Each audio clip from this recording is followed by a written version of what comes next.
Bonjour à toutes, bonjour à tous, je suis Lucie Passard et vous ouvre à nouveau les portes d'À Voix Libre. Ici, on rencontre des engagés, des rêveurs, on parle militantisme. Cette fois, c'est d'une forme très différente de militantisme dont on va parler, puisque j'ai pu rencontrer Abigail, voyageuse au naturel sur les réseaux, pour parler santé mentale. Abigail et moi sommes diagnostiqués borderline par nos psychiatres, un trouble méconnu et caricaturé qui rend notre vie difficile, bien souvent. Pour la première fois, ce n'était pas une interview, mais un dialogue. C'est la toute première fois que je l'assume publiquement, là où Abigail a déjà réussi à le faire dans de nombreux médias. 1 heure, c'est trop court pour parler de ce trouble. Il faudrait évoquer les addictions, l'immense difficulté face au rejet et à l'abandon, les conduites à risque, les problématiques liées au travail, au relationnel. Mais dans cet épisode, nous avons tout de même pu aborder certains traits du trouble, ainsi que l'hôpital psychiatrique, et cela me tenait à cœur de le faire. Bonne écoute. Bonjour Abigail. Écoute, je suis vraiment contente qu'on se rencontre enfin, parce que c'est dingue de mettre un visage sur quelqu'un qu'on suit depuis pas mal de temps sur Instagram. Alors, question bête pour commencer, mais pour les auditeurs qui nous écoutent, est-ce que tu peux resituer, qui es-tu, que fais-tu ? Alors, du coup, je suis Abigail, j'ai 25 ans et je suis militante activiste pour la reconnaissance et la visibilité de la santé mentale sur les réseaux sociaux, sur le compte Voyageuse au naturel. Alors justement, tu parles de ton engagement pour la santé mentale, pour avoir publiquement témoigné notamment sur le trouble borderline qui t'a été diagnostiqué. Je sais pas si tu te souviens, mais la première fois qu'on a discuté, je t'ai dit de suite... Et moi, jamais je n'oserais faire ce que tu fais. Témoigner du trouble à visage découvert, c'est impossible. Mais voilà, le jour est venu, j'en ai parlé à quelques amis. Donc voilà, on y va. On y va. J'ai moi-même une bipolarité atypique et je suis atteinte, comme toi, du trouble de la personnalité borderline. Alors je sais même pas si on pourrait dire atteinte. Tu vas nous dire ce que t'en penses. Toi, comment tu l'as appris et finalement, comment le trouble il se manifeste chez toi ? Alors moi, du coup, je l'ai appris suite à une hospitalisation. J'avais fait un vrai gros épisode dépressif. Je m'étais retrouvée aux urgences psychiatriques et j'ai été hospitalisée par la suite. Et en fait, c'est au cours de cette hospitalisation, on m'a d'abord diagnostiqué un peu tout et n'importe quoi avant de tomber vraiment sur ça. Et la première fois qu'on m'en a parlé, j'ai pas compris, parce que je trouve que trouble de la personnalité limite, c'est pas vraiment très parlant.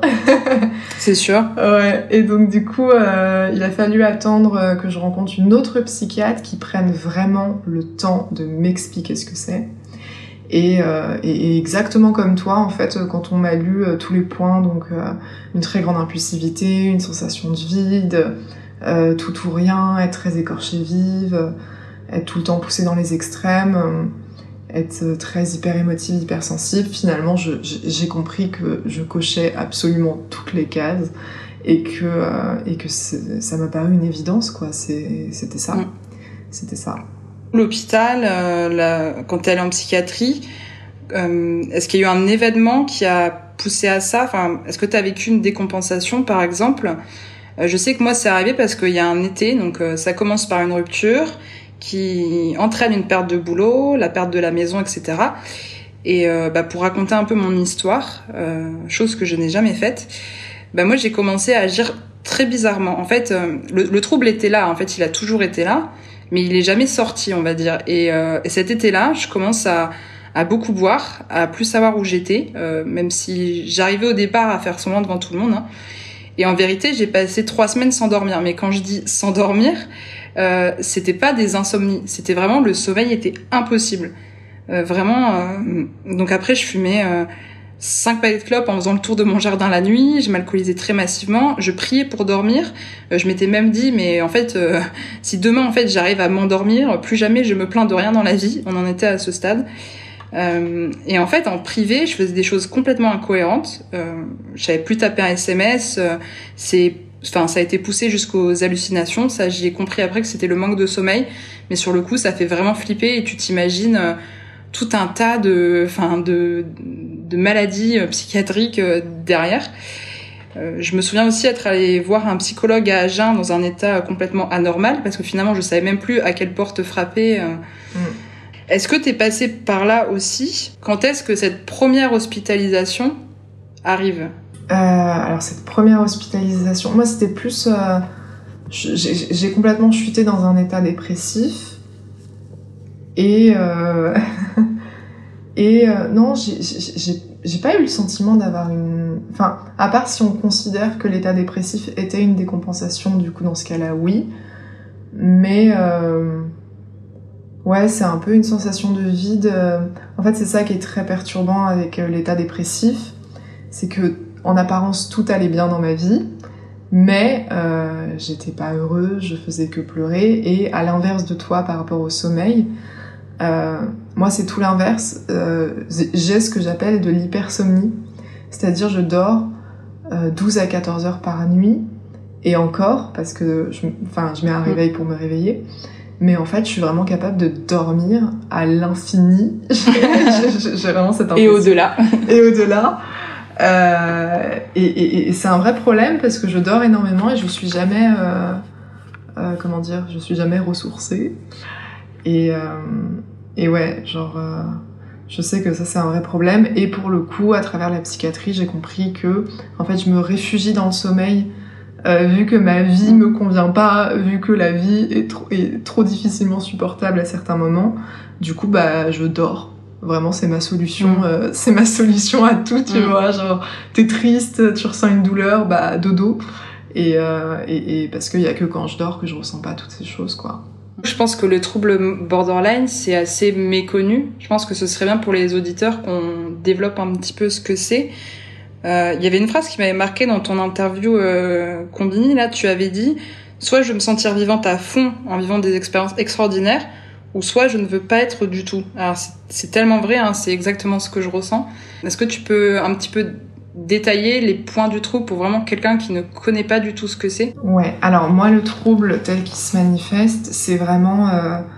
je suis tout le temps poussée dans les extrêmes, que ce soit l'extrême confiance en moi, je suis invincible, j'ai aucune limite, je peux tout réaliser, vraiment. Quoi qu'il en coûte. Je pense qu'il y a cette notion de quoi qu'il en coûte. Et à l'inverse, je peux très facilement, à cause de la fatigue ou parce que, je sais pas, il y a quelqu'un qui m'a critiqué ou quoi que ce soit, finalement, cette confiance en soi, elle est très fragile et je peux switcher dans l'extrême opposé super facilement. Et l'extrême opposé, ça va être j'arrive plus à sortir de chez moi, j'arrive plus à me lever de mon lit, je suis nulle, je suis un monstre, je suis qu'une merde, je mérite rien. Enfin, vraiment, ce type de choses. Et ouais, au final, ce qu'il faut comprendre, c'est que la confiance en moi que j'affiche, c'est très fragile, c'est très en surface. Et j'ai aussi l'impression... vu que je me sens très dysfonctionnelle et très différente, de tout le temps porter un masque social qui est très fort. Ça, je m'en suis aperçue grâce à la thérapie. Parce que je veux tellement être validée par les autres. Enfin, chez moi, il y a vraiment cette notion de j'ai besoin que les autres me disent que je suis bien, m'encouragent, me valident. Parce que moi, intérieurement parlant, j'arrive pas à m'aimer comme je suis. Et donc, je vais beaucoup aller chercher cet amour-là chez les autres. Enfin, voilà, c'est cette sensation-là. Et ouais, je pense que ça, ce serait les traits les plus importants. Et aussi, forcément, cette sensation de vide qui est pratiquement constante. Et ça, pour le coup, j'ai besoin de me sentir vivre et j'ai besoin de me sentir exister. Parce que si je me sens pas vivre et si je me sens pas exister, ça veut dire que je ne suis rien du tout. Et là, c'est de l'auto-sabotage, c'est des comportements très autodestructeurs. Je me fais beaucoup de mal, mais en fait, ce qu'il faut comprendre, c'est que la dynamique derrière de je me fais du mal à mon corps, je parle d'automutilation, de boulimie et tout. En fait, c'est parce que j'ai besoin de ressentir mon corps, donc je me fais du mal, mais parce que ça me remet dans mon corps, y a vraiment ce truc-là, quoi. Donc, ouais, pour rebondir à la phrase de j'ai envie d'être extraordinaire ou de ne pas être du tout, ça c'est vraiment l'une des problématiques majeures que j'aborde en psychiatrie avec mon psychiatre et tout, c'est que je veux vraiment soit être extraordinaire à fond. Sinon, la vie ne mérite pas d'être vécue. Parce que finalement, je sais que je suis tombée sur une psy qui m'a dit « Est-ce que déjà on peut savoir ce que c'est que d'être ordinaire avant de penser à être extraordinaire ?» Et en fait, cette notion m'a complètement fait bugger. J'étais « Non, mais je ne veux pas être ordinaire. Je veux expérimenter la vie sous toutes ses formes. Je veux être hyper intense à l'image de ma personnalité. Parce que si je vis pas toutes ces intensités, finalement, je ne suis rien, je n'existe pas. Et c'est le vide.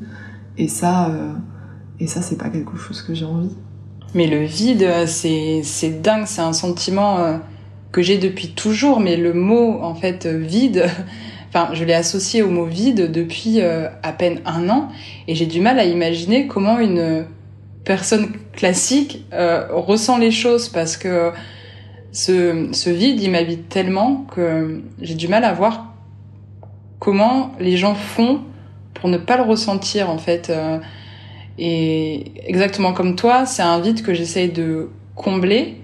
C'est comme presque un ennui.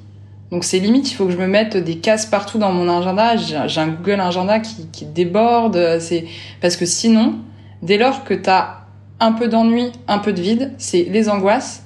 Et quand il y a les angoisses, ça retombe sur, dans mon cas, l'hyperphagie, la cigarette, l'alcool à outrance, les sorties, prendre ma voiture, conduire, j'allais dire comme un pilote, mais c'est complètement l'inverse, justement, comportement dangereux, besoin d'expérimenter. Est-ce que ce diagnostic, et là je crois que tu es en thérapie, donc c'est important que tu en parles aussi, le diagnostic, est-ce qu'il t'a aidé? Parce que moi je sais que depuis donc vraiment le terme borderline, la bipolarité a été vue assez tôt, mais le trouble borderline, on me l'a vraiment diagnostiqué en 2021, donc par 3 psychiatres différents. Et ça m'a changé la vie, en fait, de pouvoir poser un mot dessus, qu'on m'explique ce que c'était. Et du coup, maintenant, il y a des fois, je vais avoir un sentiment et je vais me dire, là, c'est le trouble qui parle. Surtout dans les relations, les relations amicales, etc. Quelqu'un me donne plus de nouvelles. Avant, ça aurait été terrible pour moi. Aujourd'hui, c'est le trouble qui parle. Et ça m'a beaucoup aidé. Est-ce que toi, juste de poser un mot, en fait, de savoir ce que c'est, ça t'aide, et dans un deuxième temps, de pouvoir entamer un chemin thérapeutique, une thérapie de groupe, notamment ce que tu fais, ça t'a aidé? Oui, complètement. En fait, moi, le fait de poser un mot, tout de suite, dans mon cerveau, je me suis dit... trop cool, entre guillemets, je mets des gros guillemets là-dessus. Mais maintenant qu'on a identifié ce que c'était, je vais pouvoir vraiment rechercher des solutions.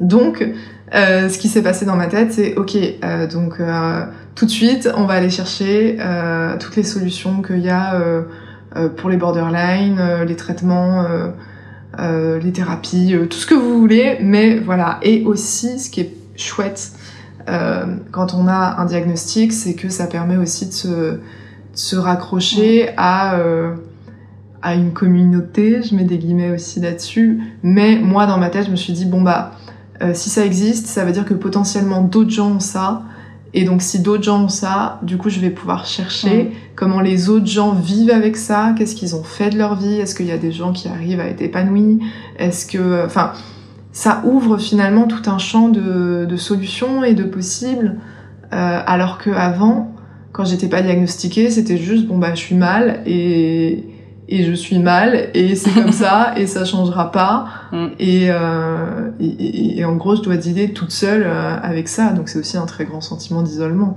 Là ça permet donc là t'en as un peu parlé, mais je fais une thérapie de groupe. Et rien que le mot thérapie de groupe, c'est trop bien, parce que du coup j'ai rencontré d'autres gens qui sont, je vais pas dire exactement comme moi, mais c'est impressionnant de voir, moi ce qui m'a frappé en thérapie de groupe, c'est qu'on a tous et toutes des personnalités hyper différentes les unes des autres, mais on est exactement pareil, il y a des points communs qui sont vraiment, ça saute aux yeux, on est exactement pareil dans nos problématiques de vie, on est tous et toutes confrontés exactement au même dilemme intérieur, aux mêmes problématiques, et finalement c'est hyper rassurant de savoir que d'autres gens ressentent les mêmes choses que nous, se posent les mêmes questions, et sont tout aussi perdus sur comment trouver notre place dans cette société, quelle place y a-t-il pour nous. Et je pense que ce sentiment, pour rebondir à ce que tu disais, je pense que ce sentiment de vide, moi je le raccroche beaucoup à ce truc de question existentielle, tu sais, de donner un sens à ta vie. Moi je ressens très fort ce truc de je me pose vraiment tout le temps la question de quel est le but de mon existence. Ce qui est en soi une question hyper philosophique où on va pas trouver une réponse là comme ça toute crue. Mais j'ai l'impression que ce sentiment de vide est très rattaché à où est ma place dans ce monde, quel est le sens de la vie. Enfin voilà, des questionnements quand même très comme ça, et j'ai vraiment besoin très très fort de trouver un sens aux choses pour essayer d'atténuer ce vide. Et ça n'a pas été trop difficile de recevoir déjà le diagnostic, après dans un second temps d'arriver à l'assumer déjà avec soi-même, c'est pas mal. C'est encore autre chose d'arriver à l'assumer aux yeux du monde. Et justement, ça n'a pas été trop compliqué de se dire, tiens, parce qu'en fait, aujourd'hui, Abigail a un compte Instagram qui marche bien, où elle partage tout son travail thérapeutique. Elle a fait pas mal d'interviews sur le trouble borderline, donc témoignage à visage découvert. Ça n'a pas été trop compliqué, de se dire, allez, fuck yes, je suis border. Sachant que, ce qui m'a bloqué auparavant, et je romps un peu le truc avec le podcast, c'est les stéréotypes. On n'a qu'à voir le cas Amber Heard ou des séries télé, ou voilà, tous les gens qui utilisent aussi le terme borderline pour tout ou pour rien, les articles ou les émissions où en fait on va voir que des borderline destructeurs ou manipulateurs, finalement ça fait pas trop peur d'en parler parce que ça peut être déjà réutilisé contre nous après. Et puis c'est assez compliqué. Moi là j'étais partie faire une saison en station de ski, et c'est arrivé 2-3 fois que t'es des gens, en fait des collègues dans la conversation, qui disent ah oui mais lui il est complètement border, ou alors vraiment je pense qu'il est bipolaire plus. Et moi, pour être bipolaire, je vois très bien que ça n'a rien à voir en fait avec cette personne, mais c'est devenu limite des éléments du langage courant. Donc je pense quand on dit elle est complètement border, c'est limite elle est barrée, ou je sais pas, comment toi t'as réussi, quelle a été ta volonté de témoigner à visage découvert, et comment t'as osé franchir ce pas qui est vraiment, je pense qu'il y a énormément de borderline qui ne le feront jamais, ça. Moi, si tu veux, la philosophie derrière, bon déjà j'ai un très gros cœur militant, et c'est surtout ce que je me suis dit, c'est que forcément quand j'ai été diagnostiquée, j'ai cherché des témoignages, j'ai pas trouvé grand chose. Mais en fait, je suis sortie de 2 ans vraiment où j'ai vécu l'enfer.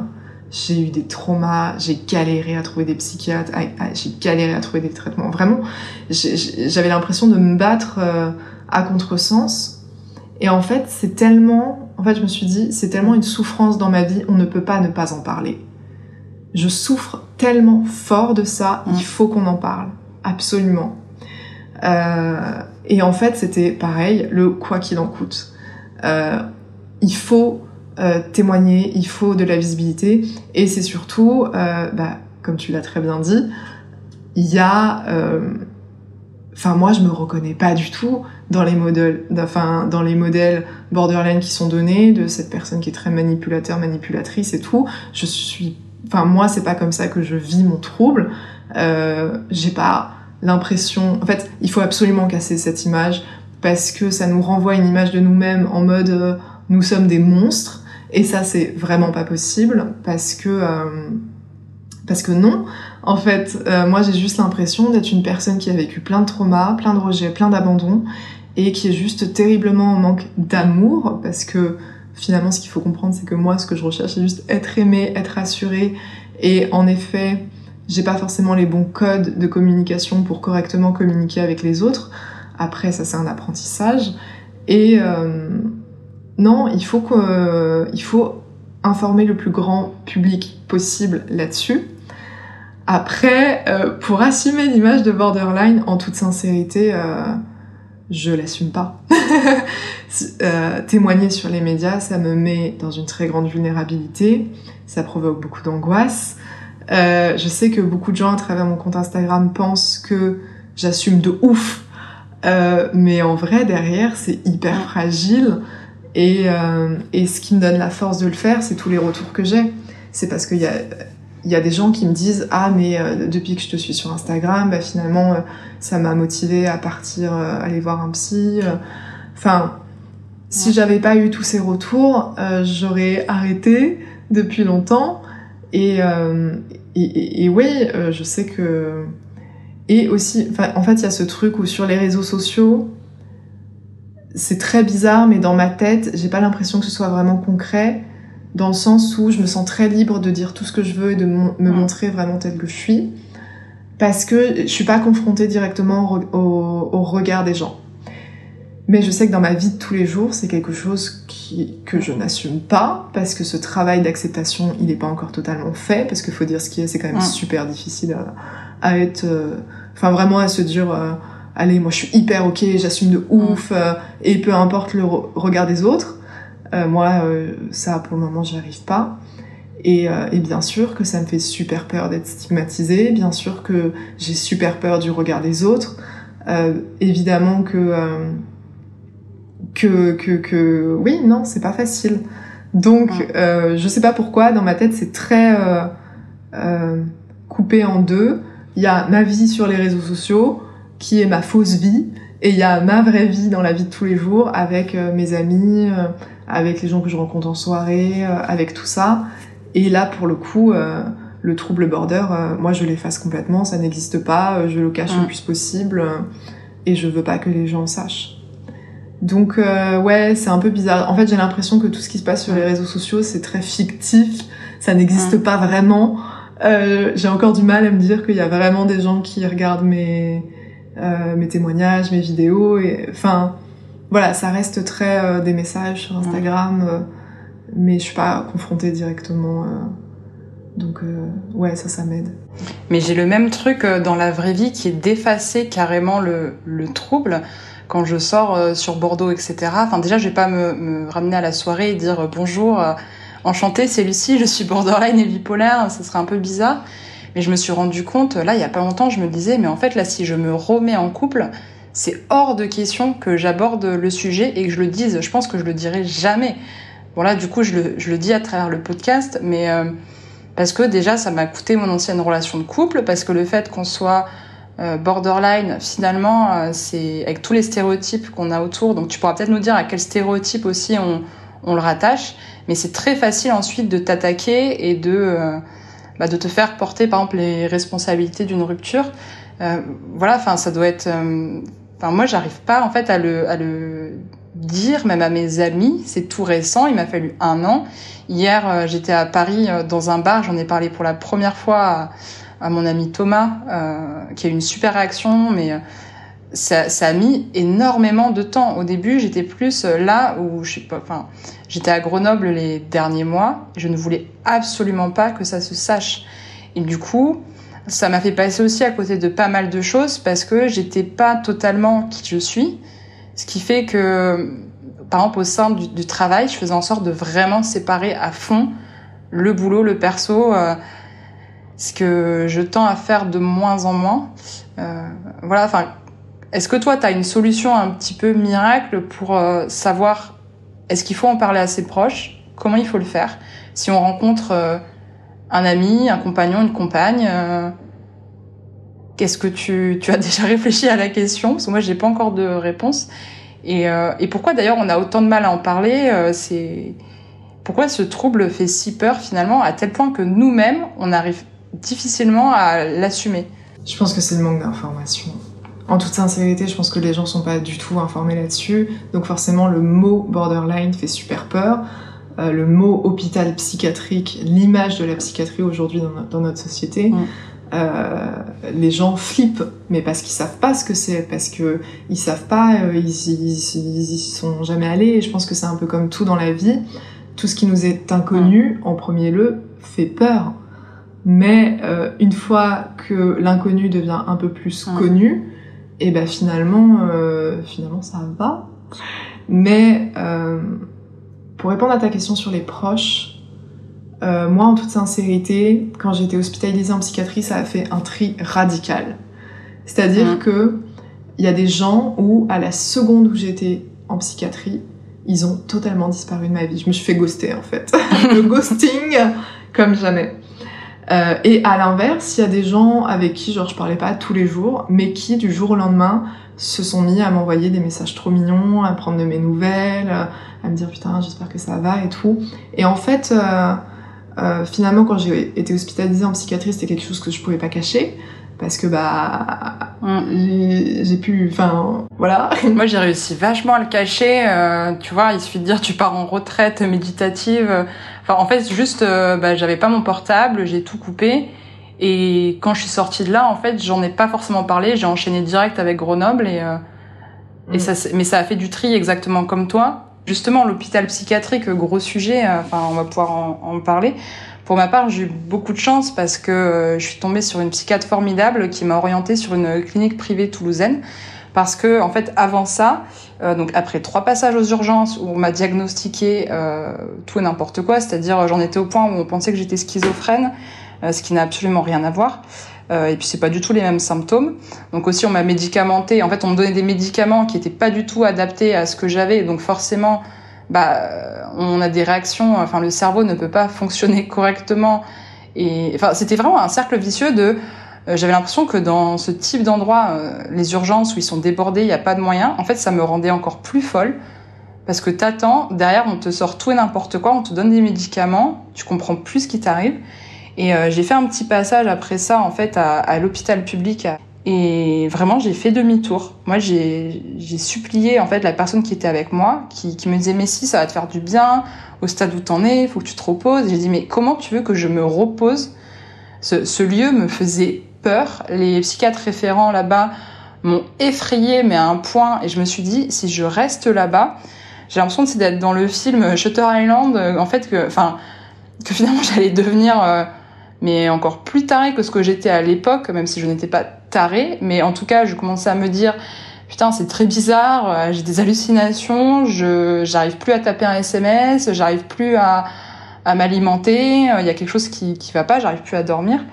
Voilà, et donc j'arrive à Toulouse dans cette belle clinique et maintenant en fait, tu vois, je sais que j'ai ce lieu parce que je sais que je vais être hospitalisée à nouveau, je sais pas quand, mais je le sais. Et d'avoir ce lieu, en fait, ça me rassure. Toi, je sais pas si ça s'est passé de la même façon. C'est quoi ton rapport finalement avec l'hospitalisation ? Donc je crois que maintenant tu es en hôpital de jour plutôt.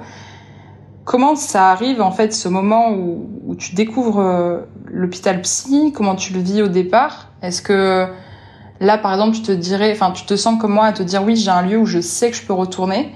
Ou alors ça a été une expérience assez désastreuse ?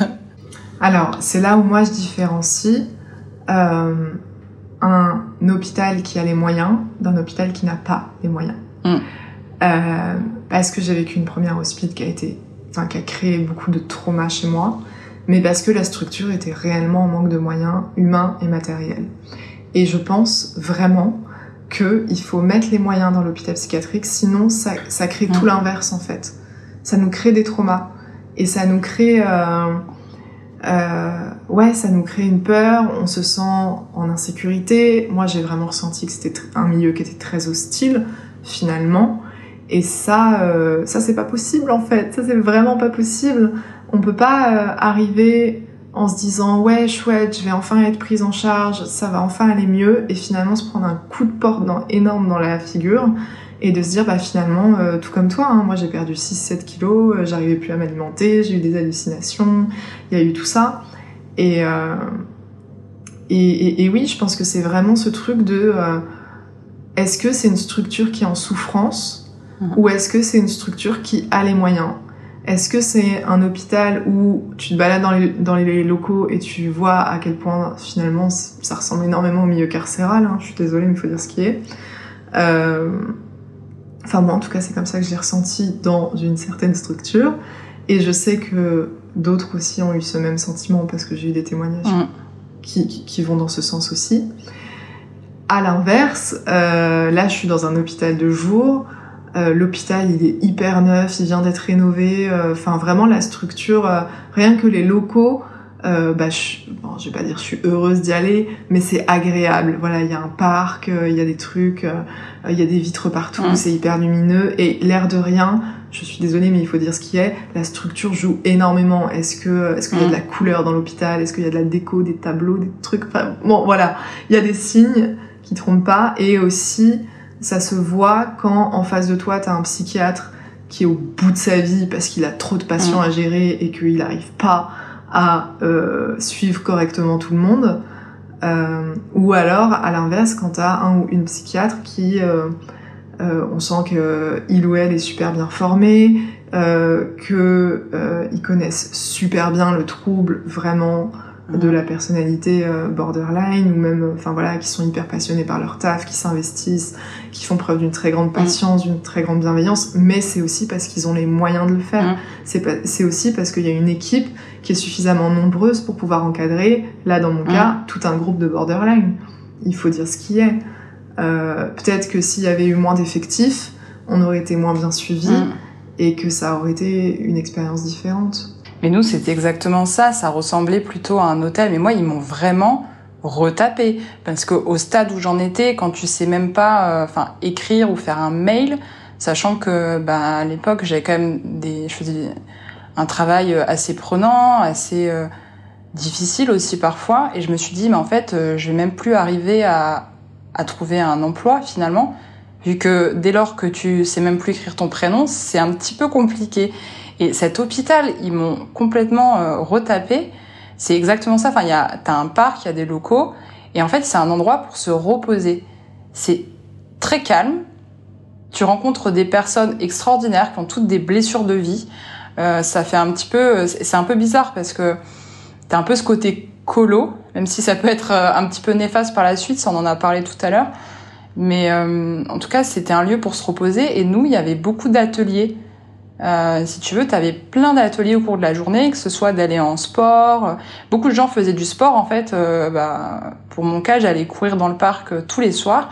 Et au bout de quelques jours, ça allait mieux. Après, on m'a mis de quoi dormir, etc. Et je me suis reposée. Et le psychiatre, on voyait qu'il avait vraiment le temps. Donc, c'était le directeur de l'hôpital, en plus, que j'avais, qui est un excellent psychiatre spécialisé dans le trouble... dans les troubles de personnalité et dans la bipolarité. Et il venait dans ma chambre entre 30 et 40 minutes tous les jours. Et tous les jours, il y avait un suivi, ce qui m'a permis de m'en sortir assez rapidement finalement. Et j'ai reçu tout le compte-rendu d'hospitalisation, etc. Il a fait vraiment un travail. En fait, tous les entretiens sont retranscrits. Il y avait une équipe infirmière qui était assez conséquente. Si bien qu'au début, moi, je me faisais pas trop voir parce que... par rapport à d'autres, j'estimais que j'étais quand même moins en souffrance. Il y a vraiment des gens qui ont des situations extrêmes ou qui ont des comportements en fait qui ne peuvent pas refouler. Par exemple, dans le cas de quelqu'un qui est schizophrène, ça peut être très difficile. Où il y avait des bipolaires, par exemple, qui avaient qui venaient de vider tout leur compte en banque ou c'était encore d'autres histoires. Et du coup, au bout d'un moment, mais ça faisait même pas 2 jours, elles sont venues me voir, elles m'ont dit. En fait, on vous voit pas trop, Lucie. On vient voir. Ça vous dirait d'aller prendre un café dans le bureau, qu'on en discute. Et après, elle venait, mais pareil, des fois 1 heure dans ma chambre, mais pour parler en plus de choses très positives. À la sortie de l'hôpital, qu'est-ce que vous comptez faire? Est-ce que là, vous avez reparlé à votre famille? Parce que j'étais complètement en rupture familiale. C'est là qu'on voit les moyens, et je suis contente d'avoir su que ça existait, et c'est pour ça que j'ai envie de parler de cette clinique aujourd'hui. Je suppose qu'il y en a plein d'autres qui sont super, mais parce que moi je ne savais même pas que ça existait. En fait, le seul truc que j'avais vu, c'était les urgences, l'hôpital public. Mais comme tu l'as dit, ce truc, ça ressemble à une prison. Déjà, même pour rentrer dans le lieu où ils sont censés t'orienter, t'as plein de portes blindées avec des codes et des gens qui sont débordés, qui te parlent. En fait, le sentiment que j'avais, c'est qu'on me parlait comme à une teubée. Mais vraiment, on m'a déshumanisée, t'avais un côté pas du tout humain. Et pourtant, encore ça va, je disais pas des trucs trop incohérents à ce moment-là. Mais vraiment, on me parlait, je saurais pas dire. Et Et après, c'était le truc vraiment pyjama, etc. Alors que, à Toulouse, là, tout le monde... Enfin, j'ai retrouvé le goût de prendre soin de moi, parce que pendant 1 mois, j'avais complètement négligé. Forcément, je mangeais plus, j'arrivais même plus... Déjà, trouver ce que c'était un vêtement, c'était un petit peu compliqué pour mon cerveau tout abîmé. Mais j'ai repris le temps de prendre soin de moi dans cette structure où il y avait même des ateliers beauté, une coiffeuse. Voilà. Mais je ne savais pas que ce type de structure existait. C'est pour ça que je pense que c'est important d'en parler. Bah oui, carrément. Il y a des super bonnes structures qui font vraiment bien les choses et en effet, il faut vraiment mettre le point sur le fait qu'il y a des solutions. Il y a des structures qui sont là pour nous accueillir et il faut surtout pas hésiter à enclencher ce processus-là quand on se sent, comme dans ton cas, complètement en détresse et qui a besoin d'aide et qui a besoin qu'on la chouchoute et qu'on prenne soin d'elle. Et voilà, comparé aux autres structures, je sais pas si c'est le cas de tous les hôpitaux publics, j'espère pas, mais où c'est très infantilisant finalement.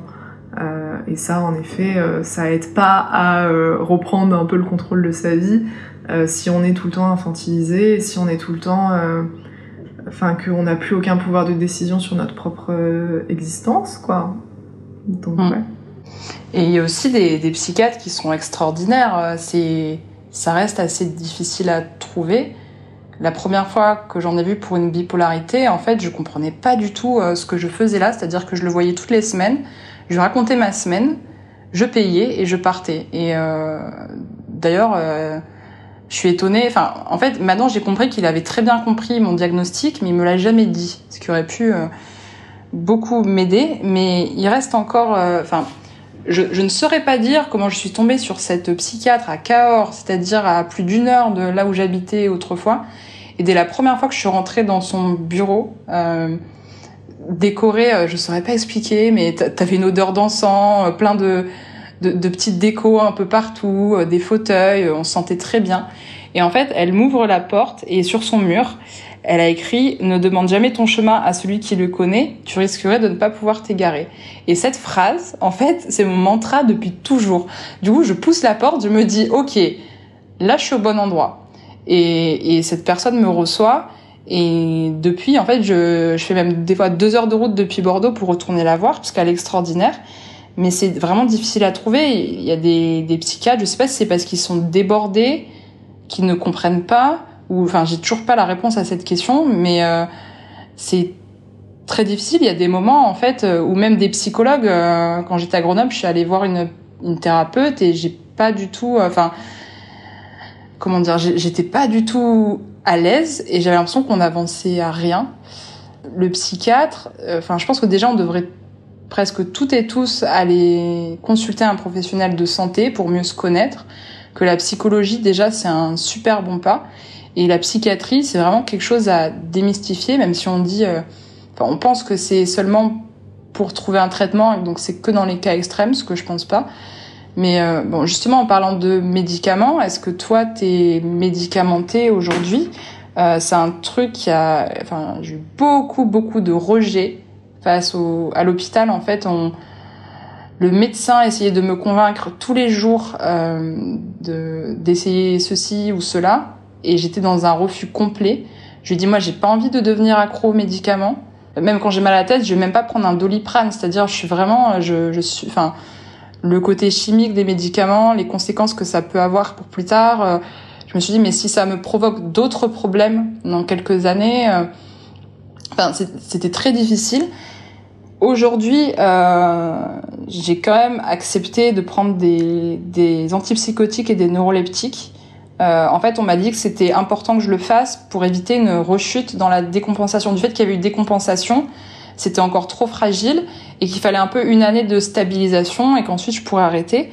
Donc voilà, les neuroleptiques, en fait, ils m'ont fait prendre 15 kilos en même pas 6 mois, ce qui est super dur quand t'essayes d'aller mieux et qu'en fait t'as ton corps qui se transforme et que, là je passe un été où en fait je me sens pas du tout bien avec moi-même, j'ai l'impression que ça me représente pas, que quand je rencontre des nouvelles personnes, en fait de ce qu'ils voient de moi, c'est pas moi, c'est un peu compliqué. Et bon, encore les kilos, c'est l'effet secondaire, je pense, le moins pire que j'ai eu. et j'ai un peu du mal à l'arrêter en plus. Comment ça se passe pour toi niveau suivi et traitement? Alors du coup,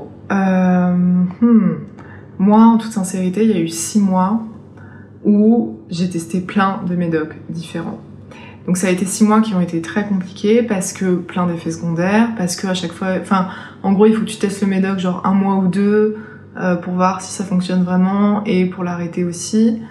Donc voilà, il y a eu ce moment où j'ai un peu, je sais pas, les antidépresseurs, les neuroleptiques, les antipsychotiques, les anti-anxiolytiques, les stabilisateurs d'humeur, vraiment tout y est passé.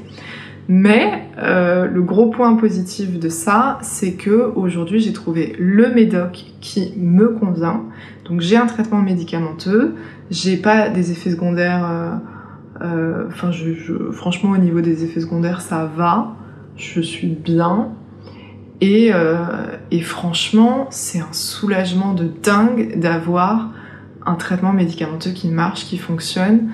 J'appréhende beaucoup moins les états dépressifs, la détresse que je peux avoir, tout ça, ça va beaucoup mieux. J'ai l'impression que ça a énormément... ça m'a stabilisé en fait, vraiment ça m'a stabilisé.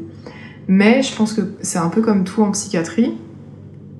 Tu le disais pour ta psychologue, avant de tomber sur le bon psychiatre, il a fallu que j'aille voir plein de psys différents et différentes avant de tomber vraiment sur le bon et sur celui qui m'accompagne. Donc moi j'ai l'impression... le conseil que je pourrais donner pour quelqu'un qui se lance dans un parcours psychiatrique, il faut savoir que non, ça ne va pas être facile. Oui, il va falloir avoir du temps et beaucoup d'indulgence envers soi-même, mais ça vaut le coup, en fait. C'est dur d'être dans ce truc de chercher un ou une bon psy et de trouver vraiment la personne qui va t'accompagner, mais une fois que t'as trouvé le bon, finalement, moi, si c'était à refaire, je referais. Parce qu'aujourd'hui j'ai un psychiatre qui est vraiment super, qui a totalement cerné ma personnalité, et pour moi, bon alors là c'est très personnel, mais pour moi ce qui va différencier un bon psychiatre d'un mauvais psychiatre, ça va être sa capacité à nous expliquer le bien fondé de ses décisions. C'est-à-dire qu'un psychiatre qui va t'imposer tout sans rien t'expliquer, ça pour moi c'est pas possible. Alors qu'un bon psychiatre, ça va être quelqu'un qui va t'expliquer les choses de telle sorte à ce que tu les comprennes. Parce que, soyons honnêtes, moi j'ai pas fait 10 années de médecine, les antipsychotiques, les neuroleptiques, je ne sais pas ce que ça veut dire, un trouble de la personnalité, je ne sais pas ce que c'est, et j'ai besoin d'avoir quelqu'un qui me l'explique de telle sorte à ce que je le comprenne. Et c'est ça, pour moi, des vrais bons psychiatres et des vrais bons psys. Et aussi qui sont en mesure de te rassurer, de t'accompagner dans ce parcours, de comprendre que les effets secondaires, c'est difficile, que moi j'ai plus envie d'avoir d'effets secondaires aujourd'hui, et que aujourd'hui je fais partie du processus de décision. À chaque fois qu'il y a une décision concernant ma santé, mon psychiatre me consulte et demande mon consentement. Et ça peut paraître rien du tout, mais ça change totalement la vie. C'est-à-dire si je ne suis pas consentante de prendre tel ou tel médicament, il va jamais me forcer ou insister ou quoi que ce soit. Si je dis non, c'est que c'est non. Et ça paraît tout con et tout bête, mais c'est pas du tout une évidence pour plein de professionnels. Et c'est hyper important. C'est vrai qu'il y a cette notion de consentement, d'avoir le droit de refuser le traitement. C'était dans la charte de l'hôpital. Le patient a le droit de refuser les solutions proposées. Mais néanmoins, il décharge l'hôpital entre guillemets de ce qui pourrait arriver, et c'est parfois dur parce qu'on se bataille un peu avec ces psychiatres. L'autre fois, j'ai débarqué et j'ai dit là, il y a peut-être un peu 15 kilos de plus. Il y a ci, il y a ça, il y a ça, il y a ça, il y a ça. Donc elle ouvre son DSM, elle dit ah oui effectivement. Alors je pourrais peut-être vous mettre autre chose. Et je dis non mais moi là, les médicaments, je n'en peux plus, je vire ça. Et elle a vraiment pris le temps de faire un travail de pédagogie en disant attention, celui que vous avez pris là, il est pas anodin. Ça va être très compliqué de l'arrêter comme ça. Et il peut se passer ça. Je dis oui, mais bon, c'est pour ça qu'au départ je voulais pas le prendre votre truc. Je dis oui, mais regardez aujourd'hui en 1 an tout ce que vous avez pu faire parce que vous avez pu sortir de la décompensation, ce qui était pas évident. C'est vrai que c'est très vite facile de s'imaginer légumes, pas pouvoir bouger. En tout cas, tout ça, c'est des choses que j'aurais aimé savoir avant. Qu'est-ce que tu pourrais dire, toi, à quelqu'un qui soit se pense borderline, mais encore plus quelqu'un qui vient tout juste d'être diagnostiqué et qui est peut-être dans cet état de stupéfaction. Qu'est-ce que tu aurais envie de lui dire à cette personne ? Qu'il existe des solutions et qu'on peut s'en sortir. Ça, je pense que moi, il y a quelques années, qui vient d'être diagnostiqué, qui est un peu en panique, en mode « What the fuck ?» Help! Qu'est-ce que c'est? Qu'est-ce que ça veut dire? Etc. Il y a des solutions, on peut s'en sortir, il y a des thérapies qui sont super, qui marchent et qui fonctionnent. Parmi elles, d'ailleurs, il y a la thérapie des schémas et la thérapie dialectique. C'est petit. Renseignez-vous là-dessus parce que c'est vraiment chouette. Il y a des bouquins, il y a plein de... Enfin, là, je suis en train de lire un livre qui est vraiment super, qui parle des troubles psychiques et qui parle surtout de toutes ces grandes figures qui ont fait l'histoire, qui finalement avaient des troubles psychiatriques. Et en fait, on n'en pense pas du tout, mais je sais pas, Marilyn Monroe, elle est partie en hôpital psychiatrique. Mais Marilyn Monroe était borderline. Voilà, Audrey Hepburn était bipolaire. Je veux dire, enfin là, je suis en train de lire ce bouquin, je découvre des trucs, Napoléon, Martin Luther King. Ah ouais, Napoléon. J'ai un ami qui adore Napoléon. Bah, Thomas, d'ailleurs, si tu passes par là. Donc... mais en vrai, en fait, ça m'a complètement... tu vois, ça... ok, d'accord. Il y a quand même des gens... Enfin, c'est pas que un truc négatif, pas que... on peut aussi totalement changer...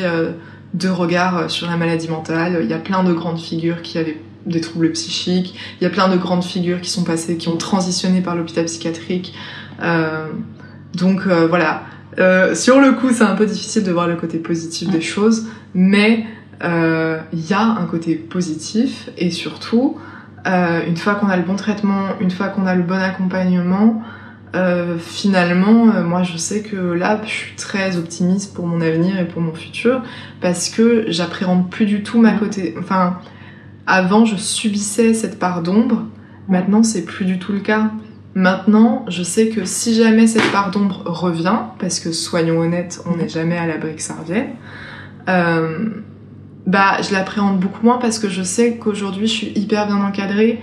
Je sais que j'ai des proches qui me soutiennent, je sais que je me bats très fort pour que la société change de regard dessus, donc je suis très optimiste pour la suite.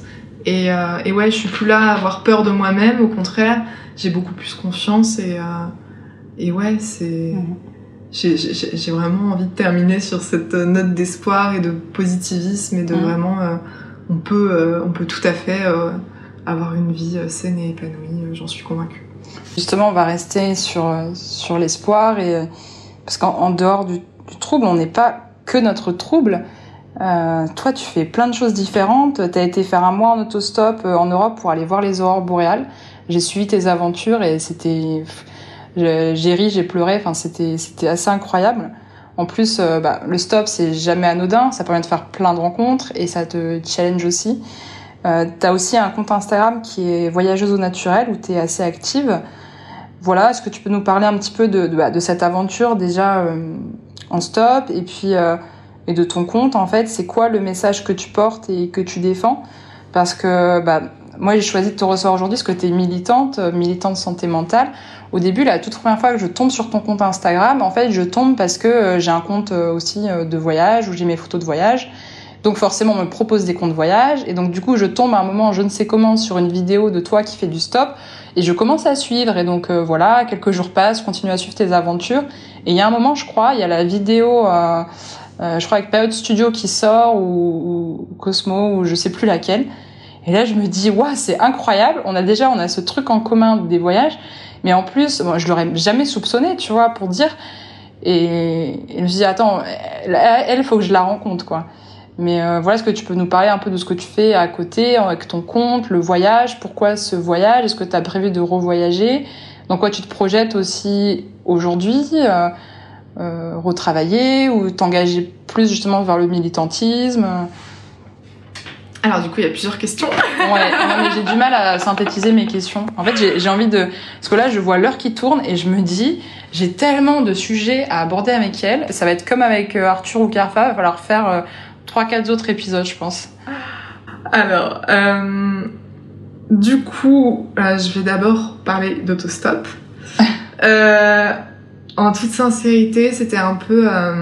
ok, ça fait 2 ans que tout le monde me voit comme une patiente. Et en fait, j'en pouvais plus d'être la patiente en hôpital psychiatrique et il fallait absolument que je m'affranchisse de cette image parce que j'en pouvais plus. Et l'avantage... et aussi, j'étais terriblement et cruellement en manque d'espoir en l'humanité. Je sais pas comment dire ça. Mais j'avais besoin de me prouver à moi-même que l'entraide, ça existe, que la bienveillance, ça existe, que l'empathie, ça existe. Et que finalement, tout le but de ce voyage... Donc du coup, j'ai fait un tour d'Europe entièrement... en autostop, où j'ai fait 2000 km d'autostop à travers l'Europe, dans le but de réaliser mon plus grand rêve, qui était de voir des aurores boréales, donc d'aller jusqu'en Laponie. Quand je me suis lancée là-dedans, j'avais aucune idée de si ça allait marcher ou pas. En vrai, j'aurais pu rester bloquée... À Lille, donc t'es partie de Lille ? Ouais. Je suis partie de Lille. Et d'ailleurs, les premiers jours ont été catastrophiques parce que ça marchait pas du tout. Mais c'est pas grave parce qu'en vrai, j'ai jamais été aussi heureuse qu'en galérant de ouf sur le bord de la route, tu vois. Et c'est tellement simple, mais le fait de se reconnecter aux choses finalement très basiques de la vie, c'est-à-dire comment je vais trouver un hébergement, comment je vais manger, comment je vais me déplacer. Finalement, moi, ça a été une expérience, ça m'a totalement redonné confiance en moi, redonné confiance aux autres. J'ai pas eu une seule mauvaise expérience alors que j'ai fait, je sais pas, genre... une vingtaine ou une trentaine de voitures différentes à travers 12 pays différents et j'ai que rencontré des gens extraordinaires qui voulaient juste m'aider en fait. Et donc je pense que c'est ça toute la beauté de ce voyage, en dehors de réaliser mon rêve qui était d'aller en Laponie et de voir des aurores boréales, c'était surtout est-ce que c'est possible ou pas de le faire avec le minimum d'argent possible et basé entièrement sur les autres. Parce que soyons honnêtes, si personne m'avait aidé, il n'y aurait pas eu de voyage et ça se serait arrêté là. Et c'est ça toute la beauté de la démarche, et c'était aussi pour sensibiliser à la santé mentale, pour prouver que ouais voilà, j'ai pu malgré mon parcours, on peut quand même kiffer nos vies et partir en sac à dos sur un coup de tête et réaliser nos rêves, et je pense que c'est aussi le côté je n'ai aucune... j'ai pas de limite dans mes rêves, dans mes ambitions, dans ce que j'ai envie de réaliser dans la vie. Et je pense que c'est cette espèce d'innocence, parce que je pense que quelqu'un d'autre se serait dit « Non mais de toute façon, ça va jamais marcher ton truc, laisse tomber ». Mais le fait d'être complètement... un peu de la naïveté. Moi je sais que je suis très très naïve, et finalement c'est un cadeau énorme la naïveté, parce que du coup tu te retrouves à faire plein de trucs de façon complètement innocente, et puis tu vois que ça marche et t'es en mode waouh putain trop bien, vas-y on continue. Et ce voyage c'était un peu ça, ouais. Bon, il y a encore tellement de sujets sur lesquels je voudrais échanger avec toi, notamment aussi ton engagement pour la cause LGBTQ+. Je pense que il faudra qu'on se revoie pour ça, parce que on arrive à la fin. Je vais quand même conclure nos échanges en te posant la question signature du podcast quand même.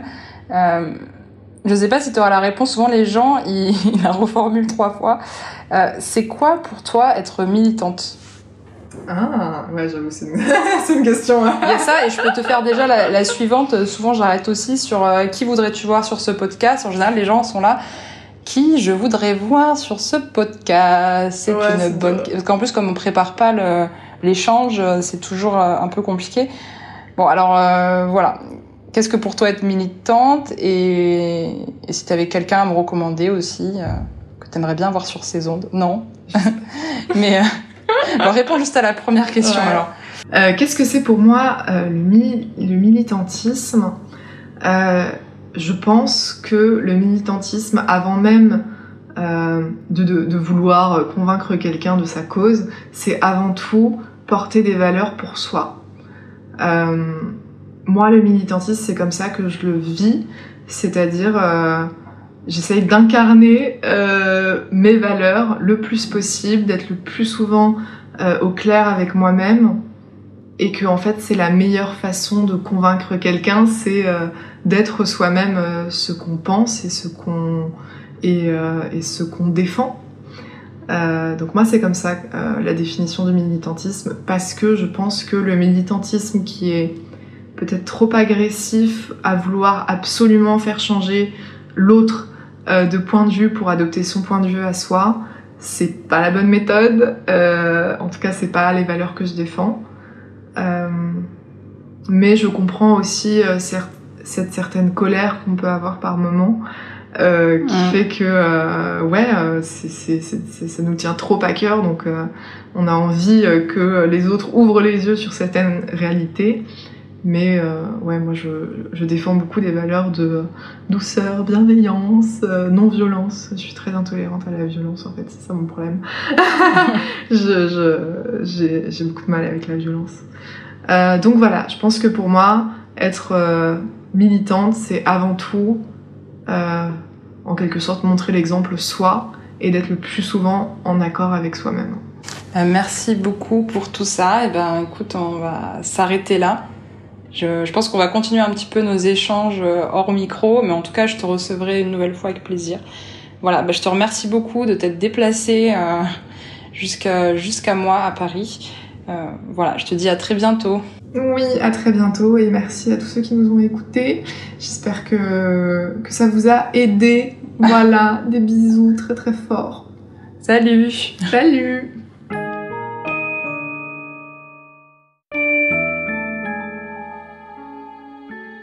J'espère que ce nouvel épisode vous aura plu. Un grand merci à Abigail pour son témoignage, à Alexandre Berthelin au montage, à Florent Alibert et à Nicolas Parent pour le studio d'enregistrement. Je vous le disais en introduction, j'aimerais aborder ce trouble plus en profondeur. Témoigner de mon histoire, car il y a autant de similitudes chez les borderline que de différences. Parler d'addiction, de trauma, de sexualité compliquée sont par exemple des points que j'aimerais vraiment aborder. Si vous avez des questions, peut-être qu'avec Abigail, nous pourrions faire un live Instagram pour en reparler et y répondre. D'ici là, vous pouvez donc m'écrire sur mon compte Instagram à voix libre, lire la newsletter sur avoixlibre.substack.com avec plein de ressources sur le trouble et les témoignages médias d'Abigail. D'ici là, n'oubliez pas, engagez-vous.